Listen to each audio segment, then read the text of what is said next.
Okay, so first we'll try the wing low method. I'll use a reduced flap setting of just 20 degrees. I'll approach a bit on the faster side with 65 knots. And to keep on the runway center line, I use aileron into the wind and then left rudder to be aligned with the runway.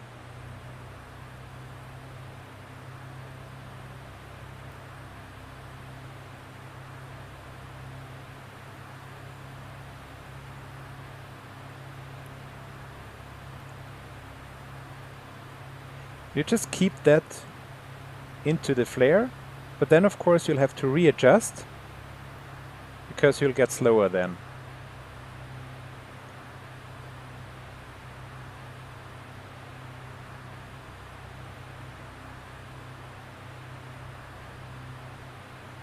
Now if you run out of rudder during this maneuver, then it's just too much crosswind. Then you should find another runway.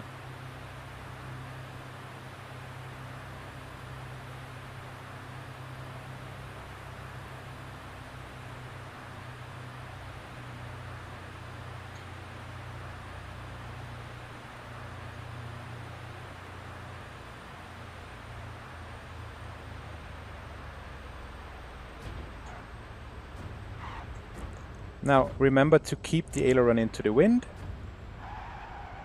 and just slowly roll out.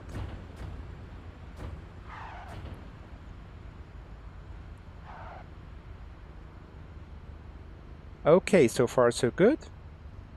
Now let's try the crab method.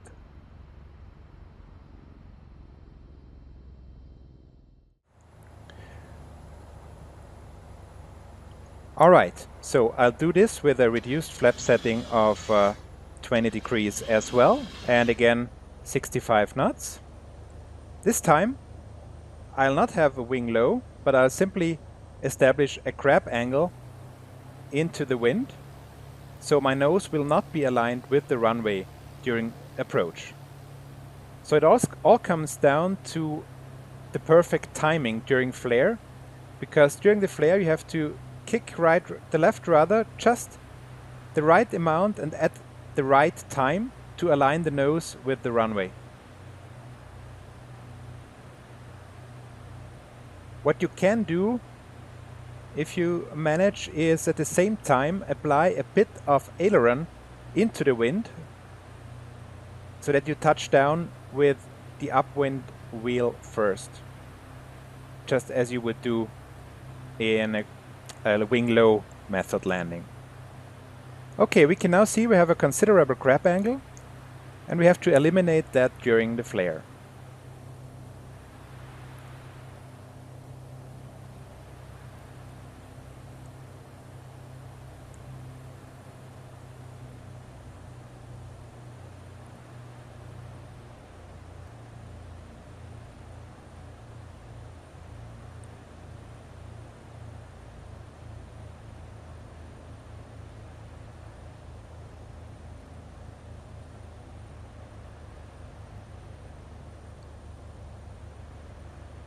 Alright, and decrab.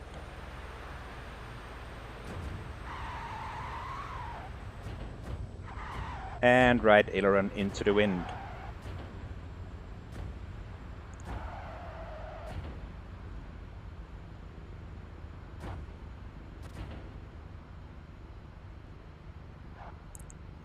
Alright, now go ahead and try it yourself. It's really important to be proficient in crosswind landings, because you'll not always have a runway that's aligned directly into the wind.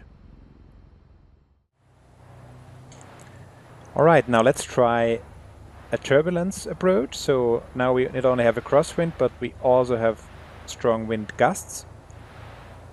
So I'll use a reduced flap setting for that, maximum of flaps 10. Would of course even be possible to do a flapless landing if it's really extreme.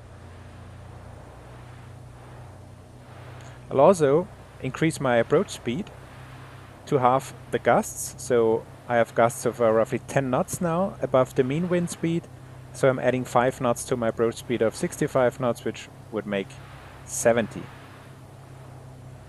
And I'll also use the decrab method. It's just a personal preference of mine. Using the cross control, so the wing low method, I would have to readjust all those controls all the time because the wind is constantly changing.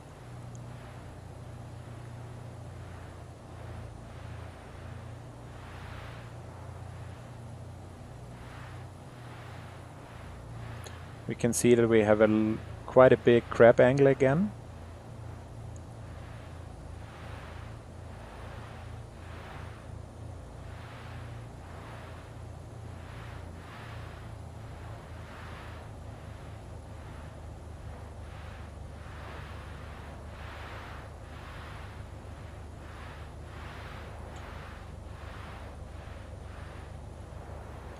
Alright, here we go. Let's decrab.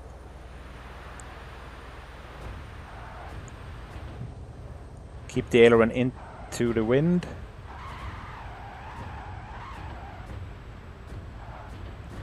And just let it roll out.